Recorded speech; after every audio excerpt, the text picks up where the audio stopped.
Olá, boa noite. Supremo Tribunal Federal reconhece a competência para processar e julgar denúncia contra Eduardo Cunha. STF concede liberdade condicional ao ex-deputado federal Daniel Silveira. Justiça de Campinas condena a empresa Bosch a pagar R$ 1.700.000 por fraudes em perícias judiciais. Governo de São Paulo tem 30 dias para informar ao STF sobre os gastos com proteção ao meio ambiente. Supremo autoriza busca e apreensão, afastamentos e amplia restrições em investigação sobre venda de sentenças em Mato Grosso. E ainda, Justiça Comunitária. Expedição Xingu-Araguaia do Judiciário Mato-Grossense fecha 2024 com mais de 40 mil atendimentos. O Jornal da Justiça desta sexta-feira, 20 de dezembro, começa agora.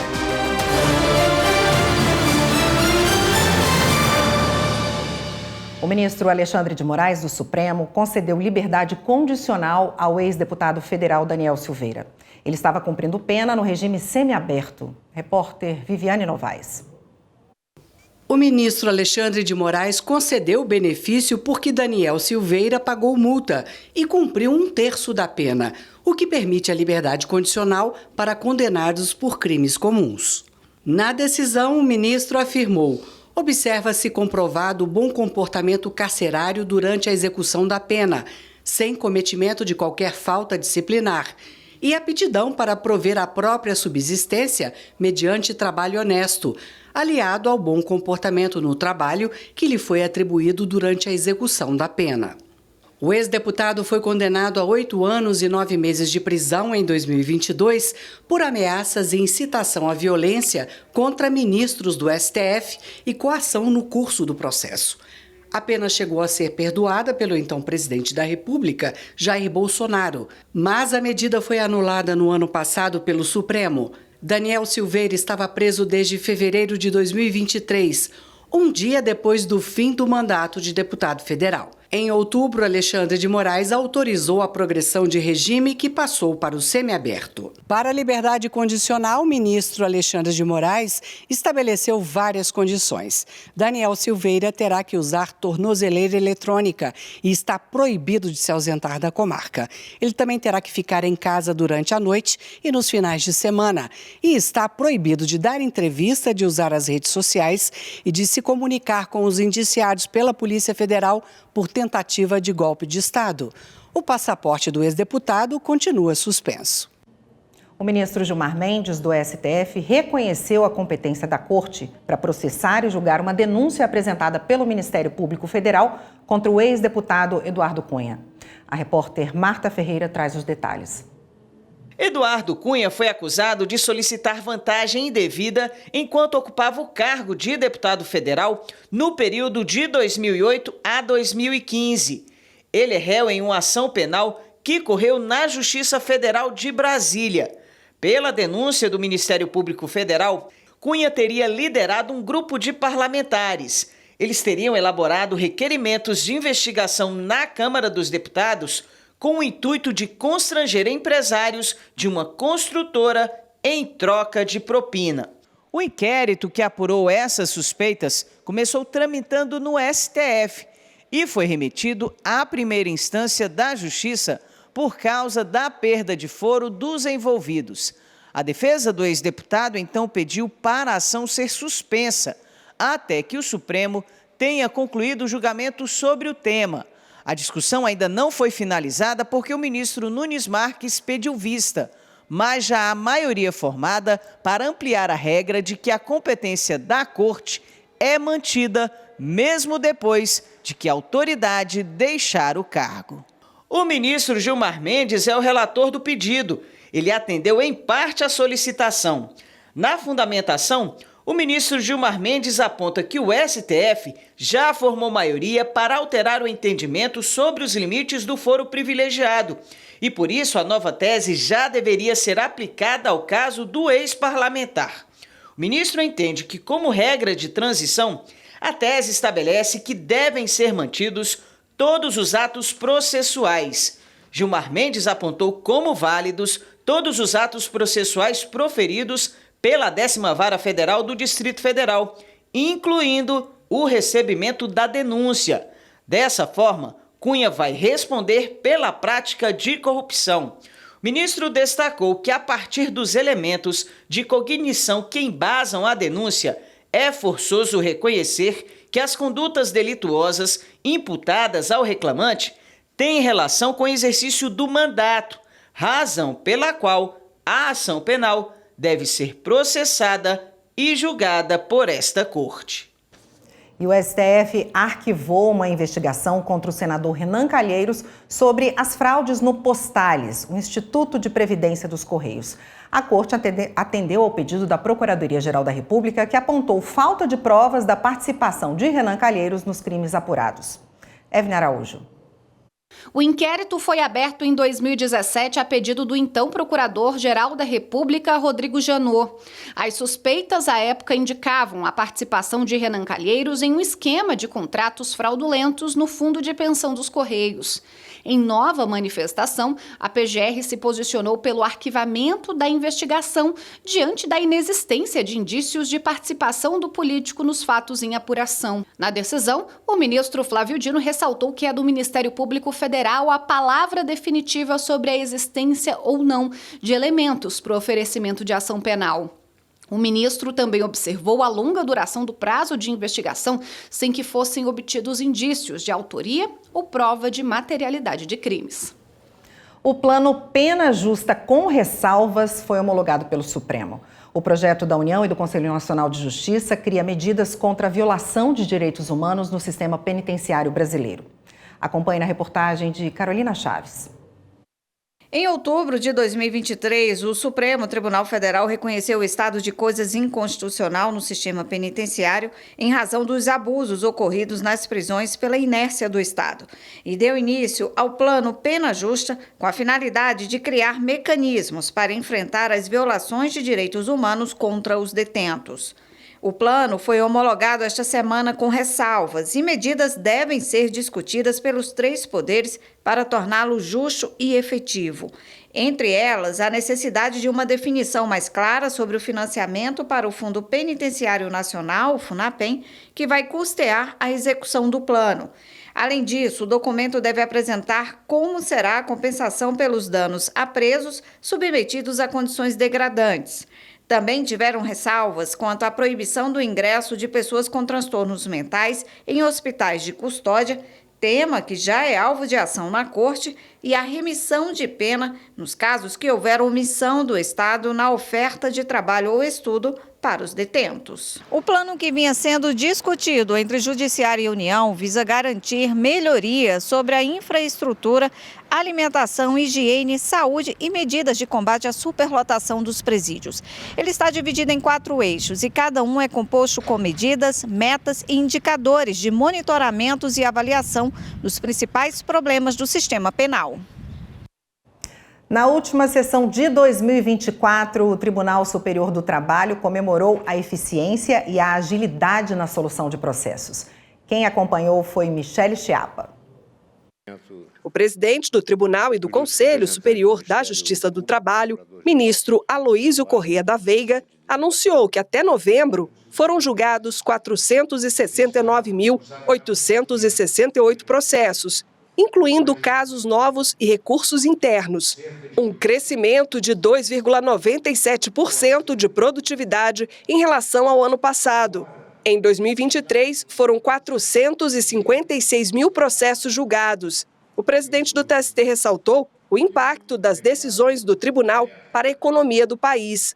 Conforme dados do Relatório Geral da Justiça do Trabalho, foram arrecadados 6 bilhões de reais para o fisco, além de 4 bilhões e 300 milhões de reais de contribuições previdenciárias e 1 bilhão em imposto de renda e 498 milhões de reais em custas processuais. O presidente do TST destacou que os números alcançados foram obtidos em razão das ações estabelecidas pela Justiça do Trabalho, conforme prevê a Resolução 325 de 2020 do Conselho Nacional de Justiça. A resolução dispõe sobre a Estratégia Nacional do Poder Judiciário de 2021-2026. A agilidade na prestação jurisdicional, a adoção de soluções consensuais e a consolidação do sistema de precedentes obrigatórios.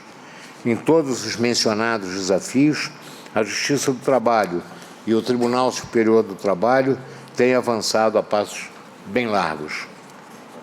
Em tal contexto, veja-se que a Justiça do Trabalho continua sendo o ramo do Poder Judiciário que mais concilia, com 27,1% dos processos em primeiro grau de jurisdição, no valor de 17 bilhões no ano passado, considerando um período de 12 meses. Foram destacados ainda acordos de cooperação técnica firmados com grandes litigantes, como a União, Correios e Caixa Econômica Federal. Em um período de pouco mais de um ano, obteve-se a desjudicialização de mais de 20 mil processos, com índice de conciliação superior a 71% no âmbito do Tribunal Superior do Trabalho. Para buscar uma gestão mais eficiente dos processos recebidos no TST e a redução do acervo pendente, foi criada em outubro a Secretaria de Gestão de Processos. O modelo é similar ao que está em funcionamento no STF e no STJ e desempenha um trabalho de triagem e inteligência quanto às demandas que ingressam no tribunal. O objetivo é nortear ações para reduzir a litigiosidade e subsidiar as propostas de formação de precedentes vinculantes. O Tribunal Superior do Trabalho se prepara para o futuro, buscando implementar inovações estruturantes que possam quebrar antigos e menos eficazes paradigmas, substituindo-os por uma dinâmica que traga maior isonomia, segurança jurídica e eficiência do Poder Judiciário. A seguir, Supremo autoriza busca e apreensão e amplia restrições em investigação sobre venda de sentenças em Mato Grosso. E o governo de São Paulo tem 30 dias para informar ao STF sobre os gastos com proteção ao meio ambiente. A gente volta já.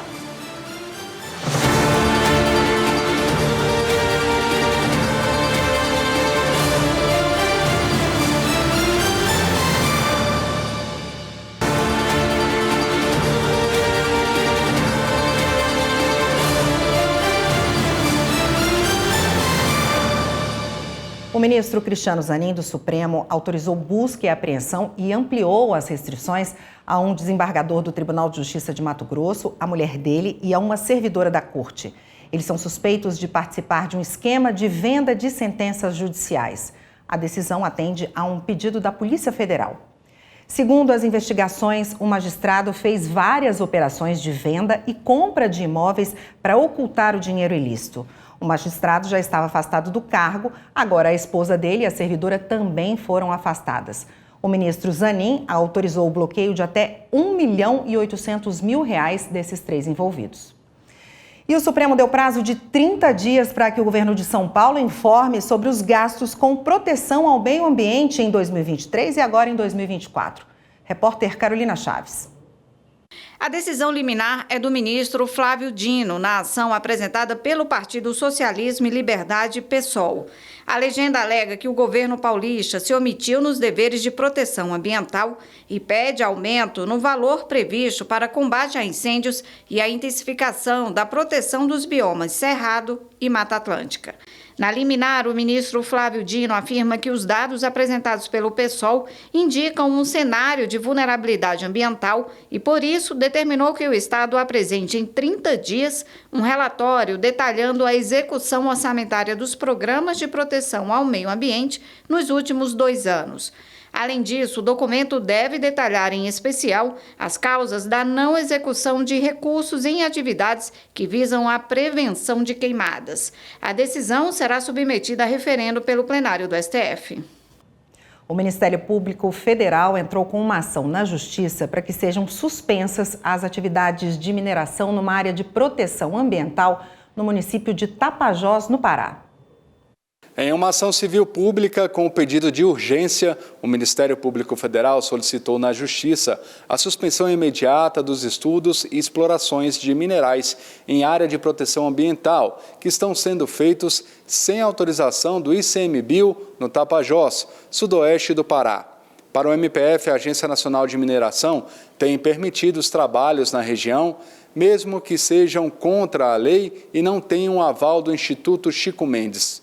Por isso, pede também que o órgão seja condenado ao pagamento de indenização por dano moral no valor de R$100 milhões, a ser revertido para o Fundo de Direitos Difusos. A expedição Araguaia-Xingu do Tribunal de Justiça de Mato Grosso fechou esse ano de 2024 com mais de 40 mil atendimentos. O projeto é desenvolvido com dezenas de parcerias. A repórter Luana Dalbian mostra pra gente agora o balanço desse ano. A sexta edição da expedição Araguaia-Xingu percorreu aproximadamente 5 mil quilômetros entre asfalto e estrada de chão, somando a primeira e a segunda etapa de 2024. O objetivo da expedição é o de contribuir para uma sociedade mais justa e igualitária. Tudo isso para levar serviços da justiça comunitária, saúde, educação ambiental, cidadania, atividades para as crianças e doações de roupas, brinquedos e alimentos para aqueles que estão distantes dos grandes centros. A expedição iniciou seus atendimentos de 2024 nos municípios de Gaúcha do Norte, Alto Boa Vista e Canabrava do Norte, que receberam pela primeira vez a ação. Já a segunda etapa levou as ações ao distrito de Santo Antônio de Fontoura, Aldeia Piaraçu e municípios de São José do Xingu e Santa Cruz do Xingu. O total foi de 40.398 atendimentos nesta sexta expedição Araguaia-Xingu. A distância da capital é uma distância muito longe. A gente tem muitas perícias que a gente leva tudo para Cuiabá ou então Água Boa. São sempre distâncias longas, né? Tem dificuldade. Então a assistência social sempre está ajudando com as pessoas que realmente não têm condição de ir, né? Então esse serviço vir até o nosso município, isso é muito importante. Com certeza aqui no nosso município nós não conseguiríamos fazer um evento de tamanha envergadura. A gente sabe que a mobilização de pessoas é muita gente, a distância também compromete muito e nós, em nenhum momento, nós tínhamos essas condições de estar exercendo ou realizando esse evento. Por isso que nós, mais uma vez, estamos agradecendo a expedição Araguaia-Xingu. Nossa população fica muito feliz porque são serviços que normalmente a nossa população não tem acesso, mas com a expedição vindo aqui em São José do Xingu, consegue atender aqui em nossa cidade, o INSS diretamente aqui em São José do Xingu. Agora tivemos a honra de receber pela primeira vez a Justiça Federal. Foram 23 dias de muito trabalho e dedicação. E isso só foi possível graças ao empenho do Poder Judiciário e dos mais de 40 parceiros, que juntos fizeram a diferença na vida de milhares de pessoas. Eu vejo que vocês se põem no lugar do próximo. Não é só um trabalho momentâneo, né? Mas é entender a necessidade do próximo e se pôr nesse lugar. Trazer sonhos, trazer esperança, trazer serviços, trazer luz que dificilmente chegariam a esses rincões do Araguaia, rincões do Xingu, rincões de aldeias indígenas a pensar diferente, agir diferente e ter uma perspectiva de cada vez mais somar. Essa é apenas uma das tantas sementes da paz semeadas pelo Tribunal de Justiça de Mato Grosso neste ano. E em 2025 tem muito mais. A literatura como aliada do Poder Judiciário. Em comemoração aos 20 anos de criação do Espaço Cultural do Fórum Lafayette, em Belo Horizonte, o Tribunal de Justiça de Minas Gerais promoveu a Semana da Poesia com o lançamento de uma série de livros. Um deles traz poemas de 45 magistrados e servidores do tribunal. Vamos ver na reportagem de Kátia Matos. Em meio de tristeza e dor, eu estou aqui com toda alegria e amor. Nos corredores para um decreto, me veio a ideia de um tiro no peito perto. Eu ainda tenho uma pena. Fui penalizada e estou pagando a minha conta, pois no erro a gente só apronta. Hoje eu tenho a minha carta de euforia, ela se chama poesia. Esta é a Elisete. Ela é recuperanda da APAC de Belo Horizonte e foi a grande surpresa da 17ª Semana da Poesia do TJMG. Já fez mais de 2.000 poemas, desde que começou a cumprir pena na APAC, há 3 anos. Na abertura da Semana da Poesia, Elisete foi aplaudida de pé. As pessoas falam assim, mas você não sabe o tamanho disso? Não, ainda não sei. Para falar a verdade, eu ainda não sei o tamanho disso. O presidente do TJMG, desembargador Luiz Carlos Correia Júnior, fez a abertura oficial da Semana da Poesia. É uma alegria muito grande estar novamente no fórum em mais um evento que demonstra a atenção que nós temos pelas manifestações culturais. 45 pessoas, entre magistrados e servidores de Belo Horizonte e do interior, enviaram os poemas. As obras foram publicadas em um livro. Cada participante recebeu 5 exemplares da publicação. Esta já é a 17ª Semana da Poesia do TJMG. E neste ano, o evento comemora também os 20 anos de criação do Espaço Cultural do Fórum Lafayette. Todos os poemas estão à mostra na entrada do Fórum Civil e Fazendário na Avenida Raja Gabaglia. Após as homenagens, 3 servidoras do TJMG lançaram seus livros juntamente com uma apresentação musical. Meu mel, devagarzinho, flor em flor, entre os meus inimigos, beija-flor. A seguir, a empresa Bosch é condenada por fraudes em perícias judiciais. E tem ainda uma reportagem especial sobre o Estatuto do Desarmamento, que completa 21 anos. É já já.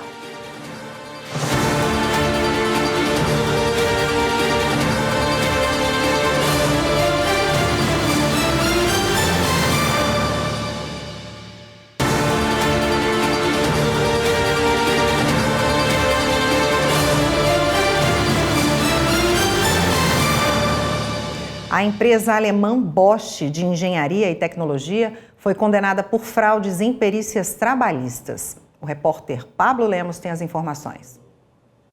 Os 86 trabalhadores da Bosch não conseguiram comprovar doenças ocupacionais e perderam indenizações, pensões, benefícios de saúde e estabilidade acidentária. Todos eles foram vítimas da manipulação de resultados de perícias em processos trabalhistas da empresa ao longo de 4 anos.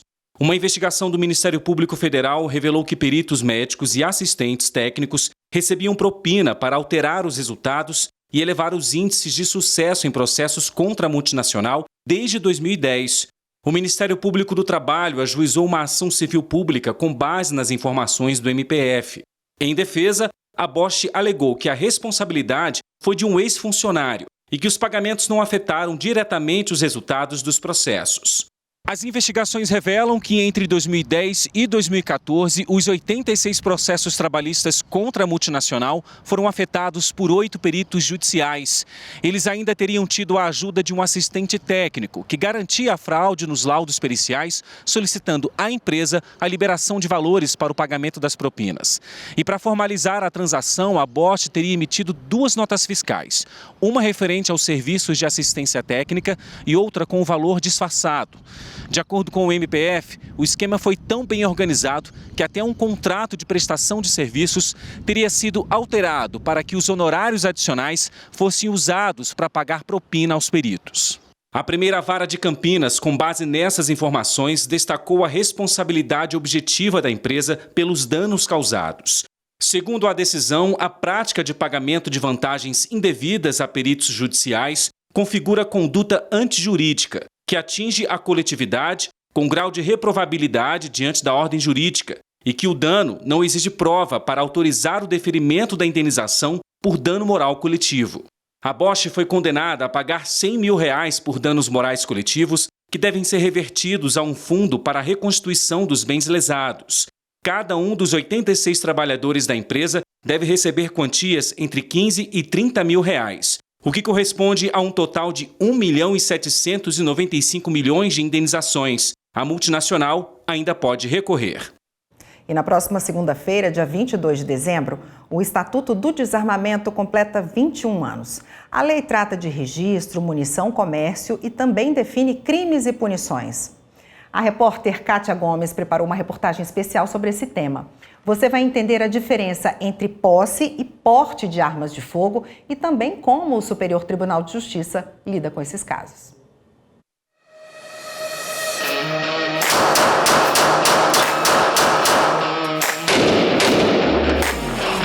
Eu conheci o tiro prático em 89, me apaixonei pela dinâmica do esporte, né? Eu pratico de CCP, que é um rifle com calibre de pistola, e pratico também nas armas longas com fuzil. Cheguei no esporte trazida pelo meu marido, né? Eu fui gostando e a coisa foi assim crescendo, treinando, e ele sempre meu instrutor. E a gente tem bastante título importante. Nós que somos atiradores mesmo, atletas do tiro, né, nós não nos importamos em cumprir nenhuma legislação. Eu acho fundamental que todos estejam documentados para suas respectivas modalidades. Quem tem um documento de posse pode manter o armamento apenas dentro de casa ou no trabalho. Se a pessoa tiver o porte, aí sim ela consegue andar armada na rua. Além de explicar essa diferença, a Lei 10.826 de 2003, conhecida como Estatuto do Desarmamento, também define regras para o registro, posse e comercialização de armas de fogo e munição. Para adquirir uma arma legalmente, é obrigatório, por exemplo, ter ao menos 25 anos, não estar respondendo a processo criminal ou inquérito policial e não ter antecedentes criminais. Uma série de passos tem que ser tomados, certidões têm que ser trazidas, são pelo menos 4 certidões, comprovante de residência com um período longo de permanência naquele mesmo endereço. Temos um psicólogo que deve ser credenciado obrigatoriamente pela Polícia Federal. O instrutor de tiro obedece à mesma regra, tem que ter o curso de instrutor de tiro, tem que ser credenciado também pela Polícia Federal e não é algo que saia com rapidez. Mesmo com todas as regras e exigências da lei, o número de armas de fogo legalizadas no Brasil cresceu nos últimos anos. Em 2017, era de aproximadamente 630 mil. Em 2023, saltou para quase 2 milhões e 100 mil registros ativos na Polícia Federal, um aumento de 227,3%. O dado do Anuário Brasileiro de Segurança Pública não contabilizou o armamento cadastrado pelo Exército. Por outro lado, muita gente não segue as regras. Em 2023, foram registrados no país mais de 100 mil porte e posse ilegais de armas de fogo. O acesso não restrito do cidadão à arma de fogo é um fator potencial de aumento da violência urbana. Isso a gente vê no dia a dia, infelizmente, com maior número de notícias, de discussões bobas, por exemplo, em trânsito ou em supermercado, e que acabam trazendo como consequência lesões causadas ao cidadão ou mesmo a perda da vida de um pai de família por conta de uma discussão motivada pela raiva momentânea. O Estatuto do Desarmamento prevê penas para o porte e a posse de arma de fogo não registrada, que vai de detenção de 1 a 4 anos e multa, e também para o comércio ilegal. Nos últimos anos, o debate sobre o tema ganhou força no Brasil e vários julgamentos entraram em pauta no STJ. Em agosto de 2023, a Sexta Turma reafirmou que a posse irregular de arma é crime, mesmo que não esteja carregada ou funcione mal, pois é visto como um perigo abstrato, ou seja, não precisa causar um dano direto para ser ilegal. O STJ considerou ainda que se um policial possuir uma arma sem o certificado adequado, também caracteriza posse ilegal. No caso julgado, um delegado de polícia foi denunciado por possuir arma de fogo e munições de uso permitido porque estava sem o certificado expedido pela Polícia Federal. E se o registro tiver vencido, o STJ entende que também pode resultar em crime, dependendo de como e onde a arma é usada. A Sexta Turma concluiu ainda que veículo utilizado profissionalmente não pode ser considerado extensão do local de trabalho. Com isso, a apreensão de arma não regularizada no interior de um caminhão configurou o crime de porte ilegal e não de posse irregular. É muito importante que a gente possa ter tudo bem controladinho, a legislação que vem sendo trazida, né, nesse sentido de regularizar as pessoas que estão aptas a atirar, né?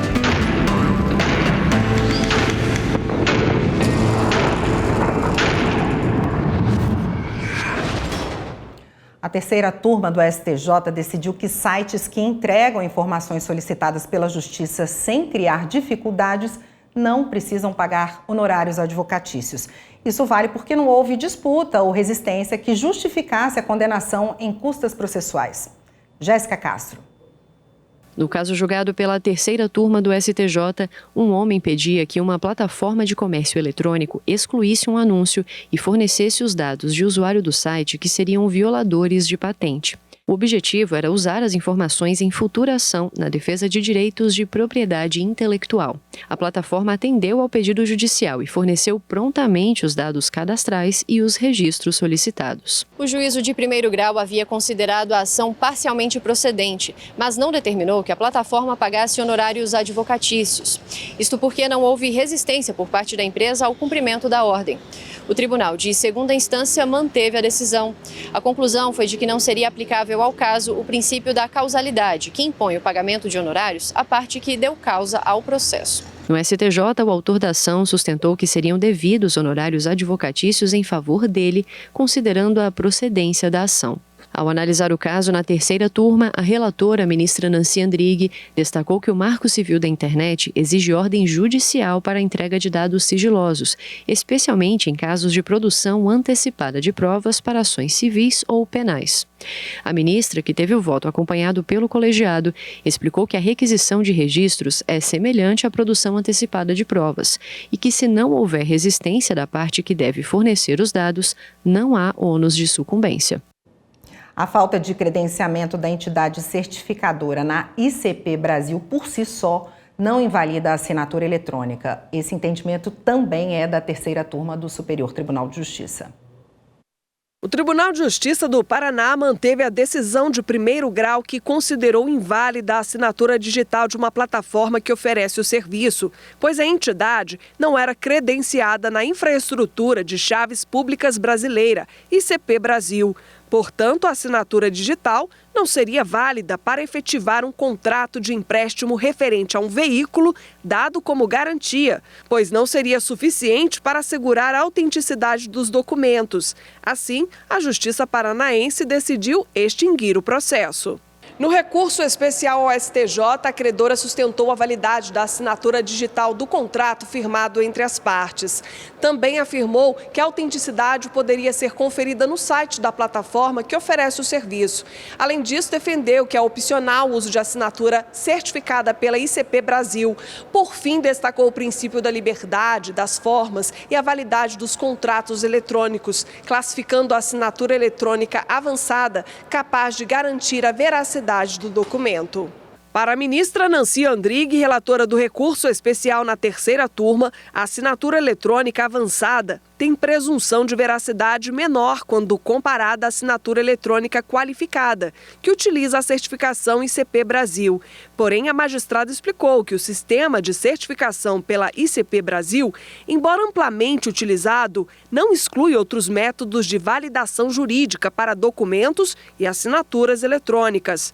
Ela também frisou que a Lei 14.063 de 2020, que trata sobre o uso de assinaturas eletrônicas, confere validade jurídica a qualquer tipo de assinatura eletrônica, levando em consideração a autonomia privada e a liberdade das formas de declaração de vontade entre os particulares.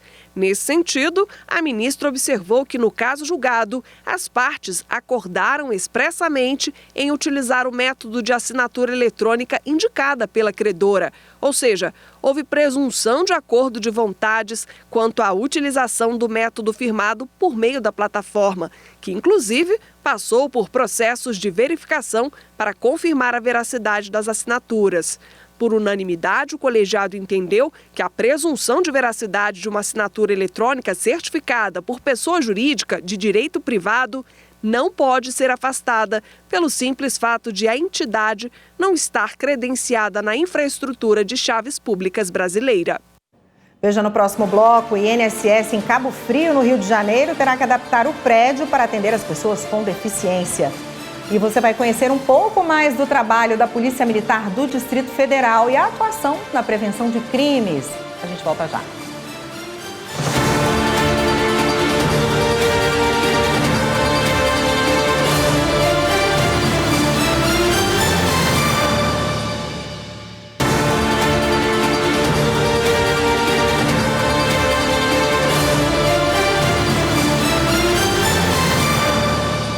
O Supremo Tribunal Federal autorizou o cumprimento de decisões sobre o medicamento Elevides após um acordo firmado entre a União e a farmacêutica que produz o medicamento. O ministro Gilmar Mendes, relator do caso aqui no STF, mediou o acerto entre as partes. Evne Araújo tem os detalhes. O acordo foi firmado entre a União e a farmacêutica Roche Brasil para o cumprimento de decisões provisórias e urgentes. O Elevides é indicado para tratamento de uma doença rara, a distrofia muscular de Duchenne. A decisão vai ser submetida a referendo pelo plenário do Supremo em sessão virtual, que será realizada no ano que vem. Os termos do acordo prevêem que a União deverá cumprir todas as decisões liminares já proferidas para a compra do medicamento. As medidas estavam suspensas por decisão do relator. A proposta também garante uma redução significativa do preço para a aquisição do remédio pelo governo. Ao determinar o cumprimento das decisões, o ministro Gilmar Mendes frisou que os juízes de origem devem observar os critérios estabelecidos pela Anvisa, a Agência Nacional de Vigilância Sanitária, nos casos de cada paciente. Os critérios fixados são: as crianças beneficiadas devem ter idade entre 4 e 7 anos, 11 meses e 29 dias de nascido. Devem ter capacidade de deambulação, uma espécie de atividade física que garante independência, e não ter perdas de parte de um cromossomo nos exons 8 e ou 9 do gene DMD. As concessões judiciais do Elevides, fora desses termos, continuam proibidas.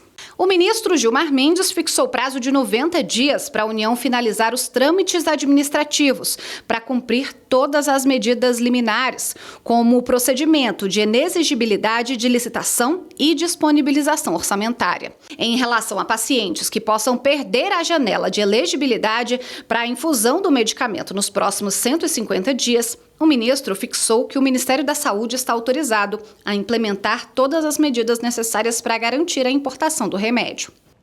A partir de uma ação do Ministério Público Federal, o INSS em Cabo Frio, região dos Lagos do Rio de Janeiro, foi condenado a adaptar o prédio para o atendimento às pessoas com deficiência. Márcio Fontinelli. O Instituto Nacional do Seguro Social, INSS, terá que melhorar a estrutura do prédio em Cabo Frio, no Rio de Janeiro, para atender à lei e garantir o acesso ideal para pessoas com deficiência. A determinação é da Justiça, que acolheu o pedido feito pelo Ministério Público Federal em uma ação civil pública. O MPF tomou a frente depois de receber várias denúncias de usuários que tinham dificuldades para acessar o edifício. O INSS deve apresentar o plano de ação para a implementação das medidas de acessibilidade no prazo máximo de 180 dias.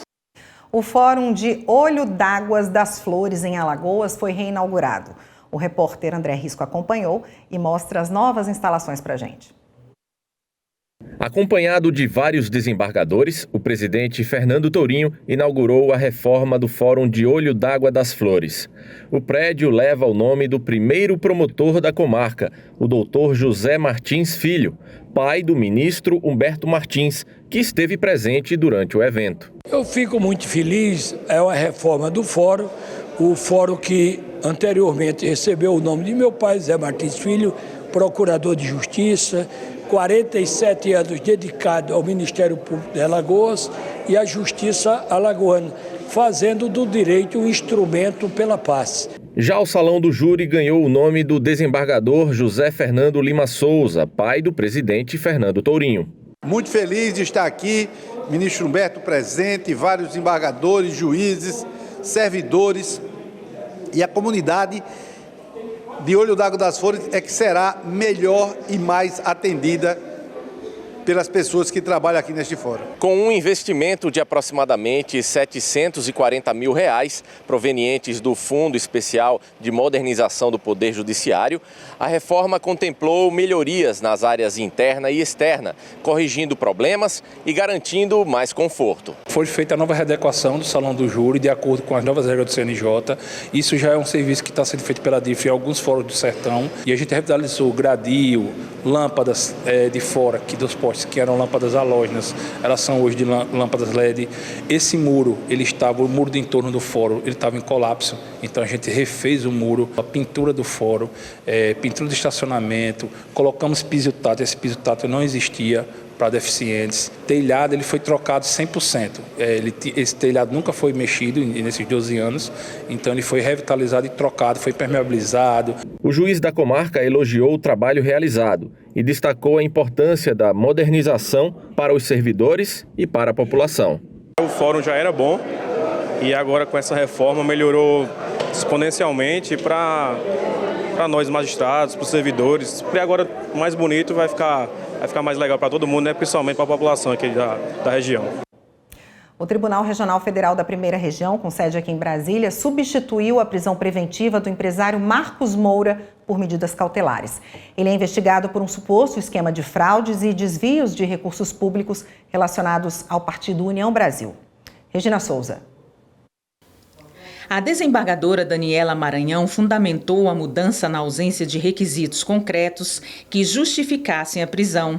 O empresário é suspeito de utilizar a influência política para direcionar contratos públicos e manipular licitações em benefício de empresas. A defesa de Marcos Moura argumentou que a continuidade da prisão violaria o princípio da proporcionalidade e desconsiderava a possibilidade de medidas alternativas à prisão. Para a desembargadora, a prisão preventiva deve ser aplicada de forma excepcional, apenas quando outras medidas cautelares se mostram insuficientes. E a gente vai mostrar agora um lado pouco visto da Polícia Militar do Distrito Federal.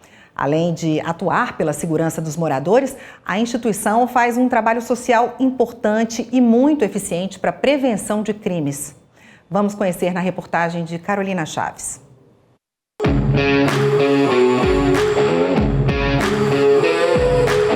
Quando se fala na Polícia Militar, logo se pensa em autoridade, disciplina, ordem. Esse é o lado mais visível. Mas você sabia que o trabalho da PM vai além disso?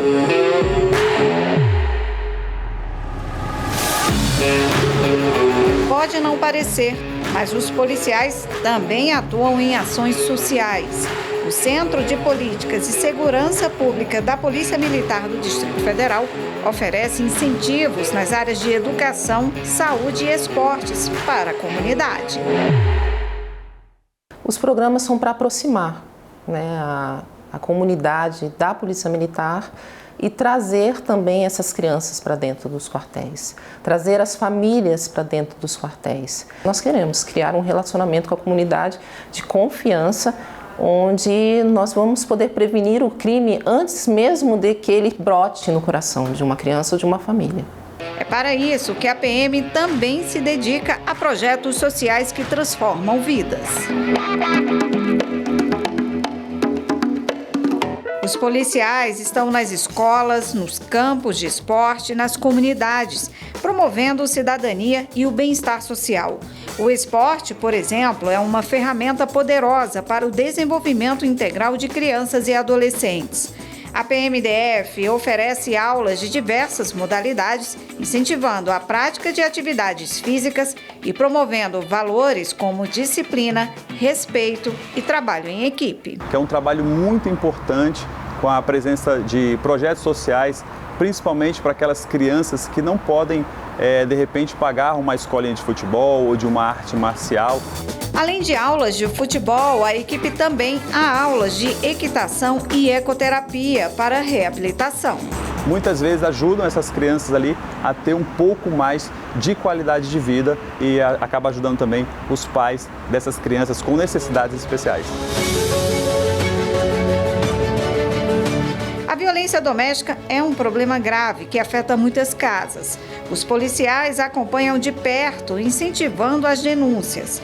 Atualmente, atendem a cerca de 1.700 famílias.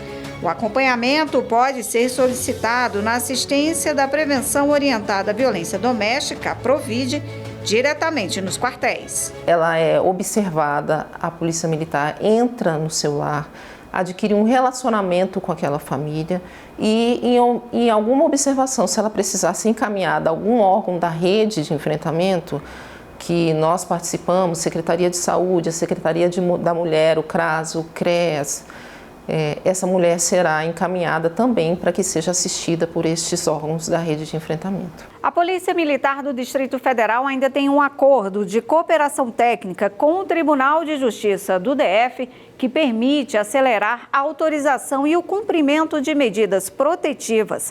Isso é possível porque os policiais encaminham as ocorrências para a Justiça por meio do processo judicial eletrônico, permitindo ao Judiciário agir de imediato, reduzindo as chances de um feminicídio. A PM se preocupa com os acidentes nas vias do Distrito Federal.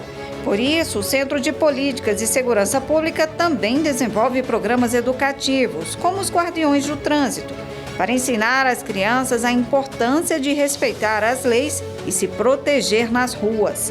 Só este ano, o programa já formou 36 turmas, totalizando 3.078 alunos de escolas públicas e privadas. Nós buscamos plantar sementinhas nessas crianças, né? Conscientizando-os para que eles entendam a responsabilidade, a necessidade de um trânsito seguro. Ali eles aprendem um pouco sobre o respeito à faixa de pedestres, as proibições do Código de Trânsito Brasileiro, como se ingerir bebida alcoólica, não dirigir, não fazer uso do celular ao volante, respeitar os limites de velocidade, aprendem inclusive valores das multas que são aplicadas aos infratores de trânsito, dentre outras. Aproxime-se com segurança, observe o trânsito e faça o sinal de vida. Sinal de vida. Um pequeno gesto, uma grande conquista.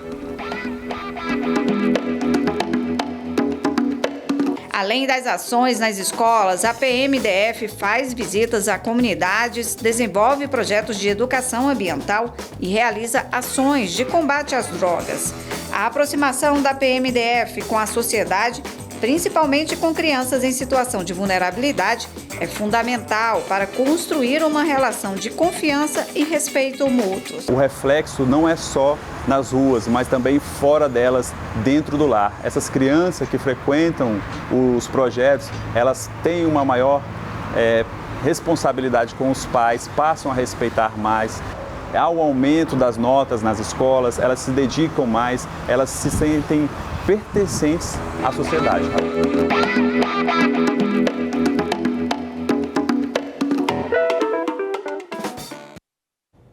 E esta edição do Jornal da Justiça fica por aqui. Uma boa noite e um excelente fim de semana para você.